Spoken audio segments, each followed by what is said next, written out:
pleased to welcome back LP.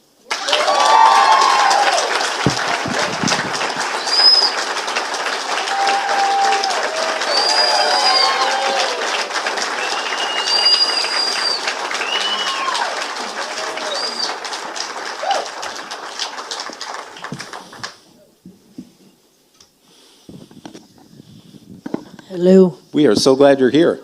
We're so glad you're back. I'm so glad I'm back. Thank you. We were talking before that I'd actually looked it up, and it's been 3 years since you were here. It has. I know you have to hold that. I get to stand because I have to hold these things, so it's a little odd doing that. But I want to talk a little bit about the new record, and then we'll probably wind the videotape back a little bit. So Forever for Now, I read that you started out with something like 40 songs that were kind of ruminating, or you were working on. What process do you go through to figure out, well, this works and maybe this doesn't? There's so many things, there's like things like just time for one, like, where things are at. Like sometimes I don't like a keep moving person, and sometimes when something, like you just on to the next thing sometimes, and sometimes it's just sounds. It's like you are, trying to put a group of songs together that sound right, and then sometimes it's also people. It's like people involved with the record, producers, label people, and yourself, and a lot of management, and there's lots of opinions, and everyone's trying to make a great record. So it gets put in a certain. Do you find that as you're working on a song, that if for some reason it's fighting back, for whatever, whether it's you, whether it's the musicians or whatever, maybe it's best to just move on, or are you more inclined to try and grind through it and make it work? It depends. I usually do grind through it because I don't know, some songs come like that, and they're amazing, and I think sometimes people decide like that's the only way to write a song, and I think sometimes they're right, but sometimes I think for me I've noticed that it doesn't always, like I'll rewrite a chorus a few times and then it's right, or I'll just really shed on the lyrics and it's really slow and difficult, and then it's right. But I would tend to think that, just as far as for me, for lack of like killing myself more, I'm gonna go with the first one, and just like it when it's good, just go with it. Did you as you were putting together the group of songs for the record, and perhaps going back a little bit, a couple of years to things that you had written and maybe set aside, did you come across songs that were like, oh, wait a minute, I forgot about that. That's particularly great. I mean, there was one song that I think the first single on this record, Night Like This, that I never thought would be on the record because it was supposed to go to somebody else. It was bought by Shakira, and I didn't even. I was like, oh yeah, I could see Shakira doing that, and then it was put. And then we played it. I played it for Rob, and he really wanted it on the record. So and does at that point does he say, sorry, Shakira, you can't have it? Yeah. And she was like, what? I'm taking that song. I was like, no, you're not. Anyway, Neener. Truth be told, I think I'd like to have heard what she would have done with it. Yeah. There's an interesting dichotomy with you in terms of you write for others, you write with others, you write songs for yourself. And I've read recently that you feel you have a much better understanding of what works for you. So in terms of your songwriting, like now there are songs, and correct me if I'm wrong, that when you write them, this one's for me. Yeah, I think I do. Now I'm like in another place with it, actually because I had never transitioned back. It's a weird thing because I was just an artist, like just writing for myself. Then I started writing for other people. Then I started writing for myself, and now I have to and now I'm doing both. So actually, that question is more of a question for now, and I don't know where I'm going with that right now. I'm in transition, like in transition, songwriting wise, and yeah, I think I'm gonna go, and I think I'm trying to I'm just trying to write right now. You know, like I'm trying not to go there in my head, because I did notice it was a bit taxing to go back and forth, Right. especially when I was in the throes of making this record and writing for other people a bit. You know, I went right away and started writing for other people, and it like messed with my head a little bit While you were making this record.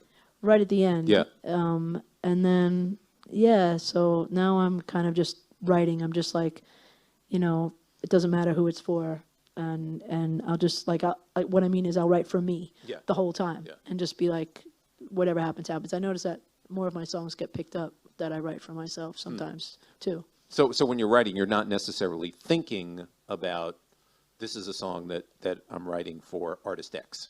Right. And what they may sound like in your But, you know, head. I could like turn around and tell you something different tomorrow. I'm a liar. That's perfectly fine. Yeah. We don't mind. Are you disciplined about writing? Are you writing every day? Disciplined where I show up at the session, yeah. That's a good thing for me. I just have to show up, you know. But like sometimes writing myself, like if someone said I had to write a song myself every day, that would probably be a good exercise for me, actually. Not something you do regularly, though. I'm gonna do that. Let's wind we're going to wind the clock back a little bit. In that, those of us kind of in the Grammy family you came to our attention when you performed at the Grammy Foundation's Music Legacy concert about Grammy year 2011, I believe, and kind of knocked everyone sideways. You performed at the show, and then afterwards you were here. And at that time, East West was, I think it was out at that point, or had just come out. Yeah. And there was definitely kind of a shift in your career in terms of attention. Warner Brothers got involved.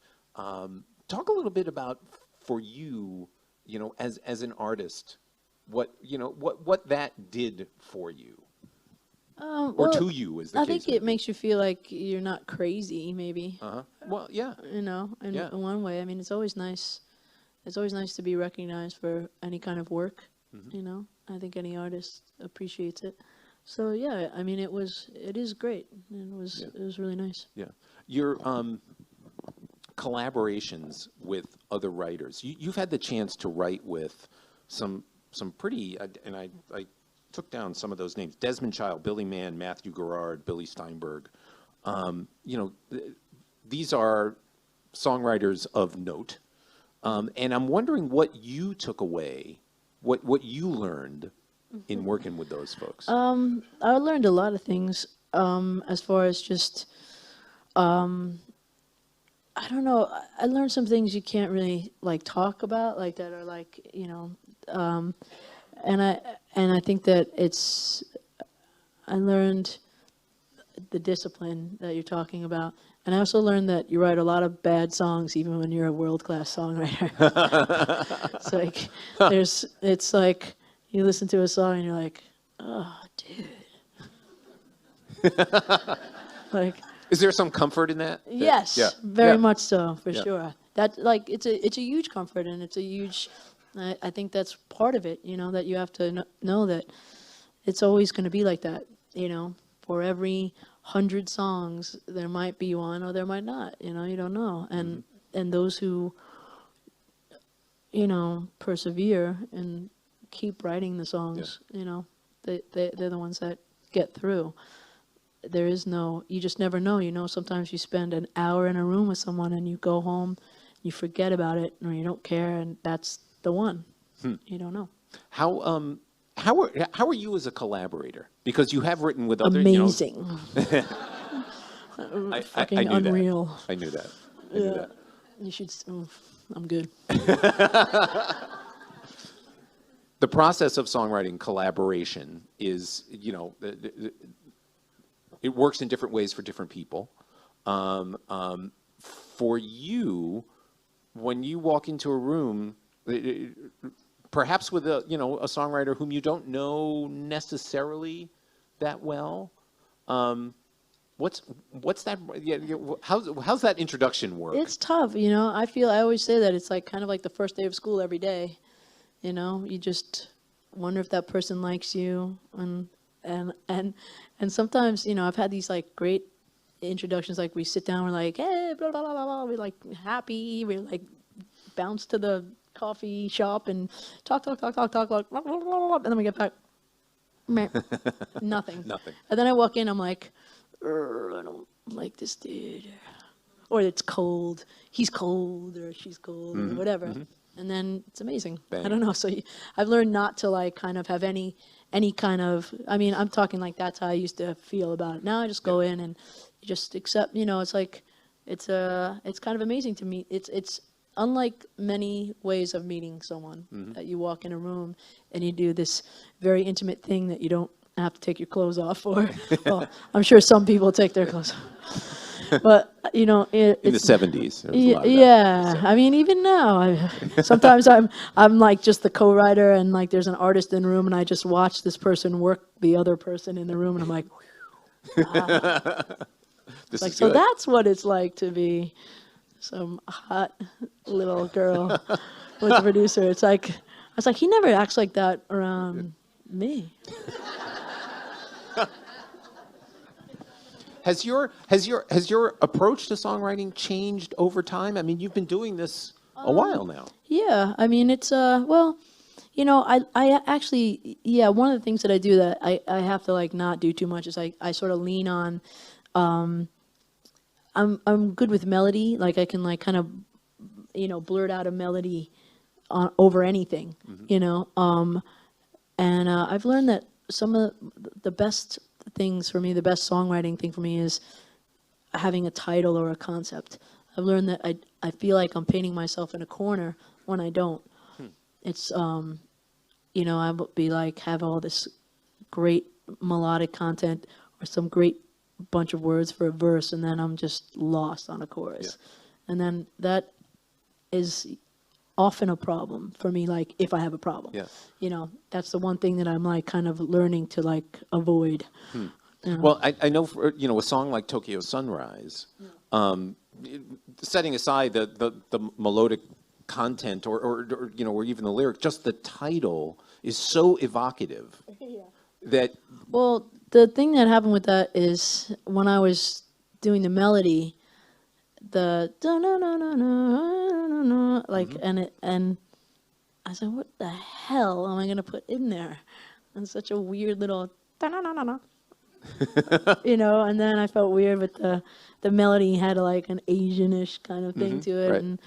and I just was, but then like I don't know, like it really fit into a story of my life, so I just wrote it around that. But yeah, I actually, when I first did that melody, I didn't have a concept or anything on that one. Into the Wild just came out of my mouth, and I just kind of went like, can I do that, because it was already a piece of work, Yeah. But yeah, Tokyo just kind of went like, I just shedded it out, and it worked out. I don't know. For you, is it and this is sometimes a sort of a cliched question to ask a songwriter, but I'm going to ask it anyway. Music or lyrics that really trigger something for you first? Melody or Gosh, lyrics? it depends on the song, but I think the thing that really triggers something in me is when I catch a lyric and the melody, and they both mean the same thing. Like a person that spoke another language could understand what that song was about sometimes. That's when I'm really like immediately drawn to a song. And but I would say probably melody, because I always use this analogy that melody to me is like a hot girl. I'm going to say it, a hot woman. And I don't think anyone's shocked. Yeah, no, are you shocked? I don't think anyone's I'm going shocked. to just say it. And I think it's like the looks of the person, woman, that's the melody to me. Like that's the immediately like head turner. And then the lyric is like getting to know that person. And if the lyric's not there after the melody, then it might just be a one-night stand for that song. I mean, I'll give the song a chance. But, you know, just maybe 1 or 2 times. Maybe 3. Buy it a drink. Exactly. You know. Or breakfast. Yeah. That's just, You've said a couple times, you know, I've read that songwriting changed for you seemingly a little bit when you started with the ukulele. yeah, it did. I mean, I'm actually noticing that when I switch around instruments, even like I've been playing this baritone ukulele now that's like bigger, slightly bigger. I like that. Yeah, I love it. and it's been like putting some song ideas in my head and stuff, and even going back to guitar a bit. I will on this next record probably, and new instruments kind of dig some stuff out. Yeah, So cool. the ukulele also I still love you, man. Don't worry. But yeah, so like it just like spoke to me. You know? Yeah. Come to my house. You'll play some resonator guitars. Oh, nice. You know, some. Yeah, he sends me amazing songs all the time. So, does it occasionally, because when you first started walking in with the ukulele to songwriting sessions, that set people off a little bit? No, like, you know, when I first started, I didn't even have a case or anything. I just was like, bring it in, and it was kind of casual. I think I might start doing that again. But yeah, sometimes, and now sometimes when I bring it, I think when people like know they're going to write with me, for me, or just with me, they sometimes look at me like, so are we going to write a ukulele song? And I just bring it. It's got like, my case has my iPad and stuff in it, and it's like a habit. Yeah. And it's like, and sometimes I just need to doodle around on it in the off times. Sure. You know, I'm not really looking to write it on the ukulele. I don't, however a song comes, I'm kind of open about it. Yeah. I'm not glued to any idea of how it has to start. I don't believe in that. There's, you know, so much of what you bring to your songs in particular, to my mind, happens on stage. And I think that's what was eye-opening to so many of us when we saw you 3 years ago, was what you do to a song, with a song, on stage. And I'm wondering how much of that goes into your thinking as you're writing. It does. I try to keep that away from that because I think it could lead you down the wrong path sometimes. How so? Just because I even lean on and I've done this, you know, it's just like get to the money shot. The theatrics. Yeah. So I don't like to do that too much. I like to just get the song right more, but I still do it. Yeah. Yeah, I still think of that. Because, you know, It's an emotional bond to the song, knowing, like picturing delivering it to people. because that's so much of who you are as an artist, what you, to my mind, what you do on stage. I would suspect that you know, at some point has to factor into, you know, kind of how you think about a song, how, you know, perhaps how you write it. I think you're right. Yeah. I'm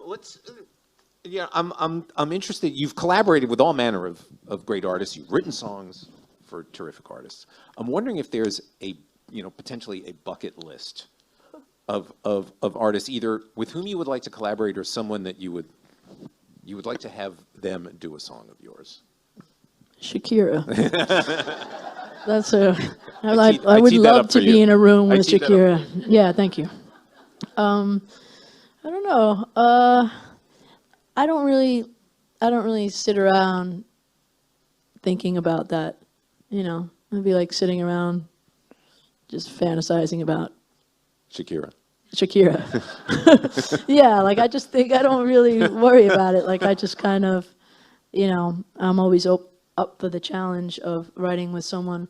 And to be honest with you, many of the songs that I've gotten cut with bigger artists they've not been in the room. So I don't really have a list. Yeah, kind of. Okay. But, yeah. Fair enough. Sorry. Quite all right. And I think we talked about this the last time you were here. Musicians in your family? Is there a musical background in your family? My mom sang opera, but my dad was tone deaf. My grandfather knew one song that he thought was 12 songs. And that's about it, I think. What do you? He wrote a song. Yeah. He translated a very big Italian love song, so he was getting publishing for that for a long time. Oh my gosh. Yeah. That's kind of cool. Yeah, it was really cool. Do you? What songs do you remember? What do you remember hearing growing up that caught your ear? I think just big voices. There was a lot of opera in the house. A lot of Maria Callas. Mm-hmm. A lot of Pavarotti and a lot of show tune kind of stuff, like Yeah. Julie Andrews and stuff like that. That was, just clean voices that really could add a lot of range. Yeah, the power of your voice is such that someone might think that you had formal training. I did train a bit. Yeah. Uh-huh. Yeah, I studied at Carnegie Hall for a bit, and it was mostly, I have to say, but most of my studying has been just exercises and scales and just that's how I got my voice into shape. Because when I was like touring a bunch and just really just doing a lot of, crappy kind of touring where you just like have to bang it out and, a small club, then you have to be warmed up. Otherwise you hurt yourself and then you can't sing. And I can't really sing, like my voice doesn't sound good when it's just getting more and more beat up. That's not really my style. Some people sounds great, Yeah, that razor blades and formaldehyde sound. But mine, that's not really my thing. But so yeah, I like to have my whole instrument to use. Are you careful about that when you're on the road in terms of Yeah, I am. how many nights in a row you'll perform, things like that? Yeah, that I don't. It's like how many nights in a row I'll drink, Already then. which is none really. Like I can't really afford to like drink much. So. The key to staying healthy on the road, don't do that. As you were getting into songwriting, so you've had somewhat of, for lack of a better term, kind of a stereotypical, in a certain way, don't take this the wrong way, music business experience, in that you've been signed to labels and dropped by labels, and kind of gone here and there where you could. And I'm wondering now, as you've had the chance to kind of gain some perspective on that, where you think, based on the changes that have been happening, where you think music is going. And I ask because it seems that and this is a really long question, I don't normally do this, but it seems that we're kind of heading back to almost that Brill building where singles and songs it's like matter. I think even in the last 6 months, life has changed. Like suddenly, streaming is like really, that's what it is. It was iTunes, buy a single or illegally download a single or watch a video, and I think a lot of people are streaming now, and so it's constantly evolving, and it's one of those things that you can't. It's just, you have to move forward. Yeah. You keep pining away for the way it was, and you're screwed, and it's just boring. Yeah. It's like you just complain about it's not the way it used to be. Not what is, Are you are you completely focused now on kind of the next projects, working on new stuff? That's how I roll, man. I mean, I've been with this material for a little bit. Yeah. So, I'm excited. Yeah. I do have to ask you about a couple songs on this record, because one of them slays me consistently and has since I first heard it on the East West record, Levitator. Kills me. But I'm wondering if in between, the time you did it for East West and the time that it ended up on Forever for Now, has Does that evolve? Do even, the songs that you've got some history with over time, do they change? Did they change? Well, I mean, I think this record, some of the songs, it got more produced. Yeah. And that was just a decision we all made, and that's the way we went. And I think some of them evolved a bit. I think some of them didn't change. Some of them, maybe it was unnecessary to release them again as produced. I don't know. But I think you're always, even when you're playing stuff live, it's evolving all the time. And then sometimes maybe you think too much about it, or you don't honor that its initial. That's why you said, like, some records that are made in a week or 2 weeks, that's kind of awesome. Yeah. Do you try not to overthink stuff? I wish I did. No, really. Or do you tend to kind of grind on things a little? What things? Well, songs. No, just songs. We're just above songs. board here. Yeah. Just songs. Songs? I didn't even mean it like that. I wasn't. I guess I'll grind on a song. I don't know. This is where the host becomes comedy fodder. If it's worth it. If it's worth it, I think I think I never finished learning my lesson not to like fuck with something that doesn't need to be. Yeah. My favorite line about working in the studio, Neil Young once said, "If you're thinking, you're stinking."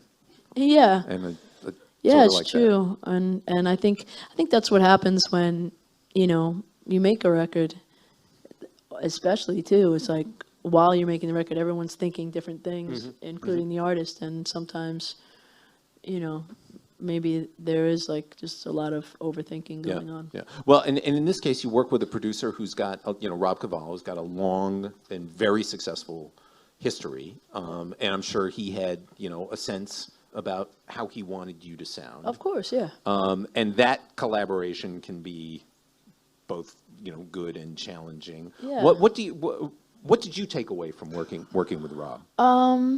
Just that, I think that he's just got incredible ears, and he's very, he understands sonics a lot, like that's like one of the things like he's so amazing at, and he's very good at just making stuff sound beautiful, like ear candy kind of, stuff, and recognizing songs, and he's one of the last of like, the old school kind of like knows where to put all the mics, and kind of like a holistic producer, like he can do everything, and so yeah, I mean, I loved working with Rob. Yeah. Is that something that you would like to take on for yourself at some point? Production? Produce your own record. I don't know. I mean, I do participate in that, and I would. I'm more of the ilk of the just how it's going to go down, stand in the room and understand, like and get what I think it should sound like, because I'm not an engineer. Yeah. But yeah, I enjoy that. I especially, enjoy like just the whole like putting a record together and understanding it. I'm getting to understand more and more what songs should go together. Who do you listen to? Who are you listening to these days? I've been listening to a bunch of stuff. I was listening to Jake Bugg a bunch on my travels. Cool. I met him when I was in England. I was listening to that record. One of those guys, Julia and Angus Stone. And a lot of old stuff, like again, Roy Orbison, and just like Joni Mitchell. I've been watching this thing on YouTube, this old concert of hers. Oh, really? Yeah. I don't know. I float in and out. I was listening to Charles Bukowski read poetry the other day. I listen to anything. I listen to my loved ones yammer away. Well, talking to some other songwriters, sometimes I've heard that if they get stuck or they're laboring on something, they'll go see a film, or read a book, and That kind Yeah. of gets them out of their head rather than listening to more music. Totally. Sometimes that's where I'm at. Sometimes, you know. But and I always kind of like shrink up when someone asks me what I'm listening to. I'm like, "Rep, I don't know, nothing. Well, do you find that because you do travel quite a bit and you know, overseas, do you find when you're going someplace that maybe you're trying to find out kind of what the local sound is or what's Yeah, going like on there? being in England was like, you know, I don't know. I didn't actually go to see anybody play. I was supposed to go to V-Fest and I didn't go. I wasn't back in time once I was working with CeeLo out there, and I was supposed to go see him play and then see a bunch of people play. But I worked with this with some cool people out there. And I started just listening to some of the stuff that they were working on. Yeah. So, Yeah. and that's cool, like stuff that's not quite out yet and stuff. So, fair warning, we're going to ask for a couple questions from the house here in a couple of minutes. So you've been out in California now for a number of years, but you know, born and raised in New York. Is artistically, what's different about the communities? I think that New York is not as welcoming, you know, like I think that New York is people and bands and scenes are more insular than out here. I feel like it's like, you know, like New York is cocaine and LA is marijuana. New York is like Hold on. I want to write all that down. sharky and like, you know, like get the fuck out of here. And LA is like, hey man, let's jam. That's what I think. That may be the best description I've ever heard of You can use it. the difference between the two, and I will. So I have to ask you about because I'm so enamored of it, whistling. You are one of the relatively few artists who use whistling as a kind of melodic tool. I don't know. I feel like a lot of people do, but thank you. I don't necessarily hear it a lot, but how did you come to it? I whistle kind of when I'm shut off, you know, like when I'm just thinking about other things. In fact, sometimes some of my best like melodic ideas will come out when I'm not paying attention, when I'm like reading something else and just playing. That's kind of how Into the Wild, that whistle happened because I was just staring off into space, waiting for them to finish recording bass on there. And I just was like whistling. I started whistling that, and then everybody turned around and said, "What is that melody? Get it on there." And then that's where it started. And I'm whistling constantly, like through the day. Like that's what I don't really sing through the day. I just whistle. Yeah. So, and speaking of Into the Wild, so there was, you know, this moment with the Citibank ad that sort of also kind of got a fair amount of attention there, to the point where I think people were Googling, you know, the rock climbing girl song or something and finding you.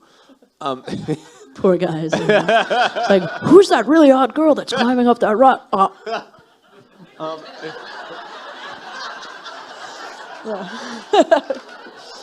Jesus. I'm going to let that go. But I mean, it did sort of change the dynamic a little bit for you at that time, did it not? Yeah, it did. And I'm, you know, my sense is that when something like that happens, or when was the first time you actually heard the commercial or saw it? Well, my publisher sent it to me, and I was like, I was just kind of shocked that it was like a wildernessy scene, and they didn't use Into the Wild. I just thought that was really wild. I was like, it was somebody left the gate they open. used somebody left the gate open? Like, Yeah, I'm not understanding that at all. But okay, this is great. I mean, I was happy either way. I just was like, you know, one of the many things that I don't understand in the business and the world in general. The mystery of advertising. Yes. Yeah, there you go. So, between songwriting and being an artist on your own, is there one you prefer? I mean, would you rather just be a songwriter and have people making hits out of stuff you write? I like both. I really do. I think one, I've said this many times, but I think one informs the other, and I think they're both inspiring. I think, and it's all the same basically at the end of the day. I have to write songs either way. That's my job on both sides. Yeah. Like I can't stop that. So that's. Are there things that you've learned about your songwriting by hearing other people do your material, about your songwriting, about your Yeah, I approach? think I'm gonna go with like what song to give away when I need to give away a song from now on, because I did learn that I don't always sound right singing some of my songs. You know what I mean? And I've known that, but I'm gonna fine tune that a little bit. That's what I'd like to do. Writing now we were talking earlier, you're already on to another. Yeah, I'm Kind of the already next project. writing. Yeah, I mean, you have to be, and yeah, I am. I'm excited actually. Cool. Well, we're equally as excited. Cool. Let's not make this 3 years. Yeah, please. No, visits, trust me, you won't. Because we love this. We love having you. Thank you. Thank you very much. Thanks. More guys. importantly, we want to hear you play and sing. So, ladies and gentlemen, LP.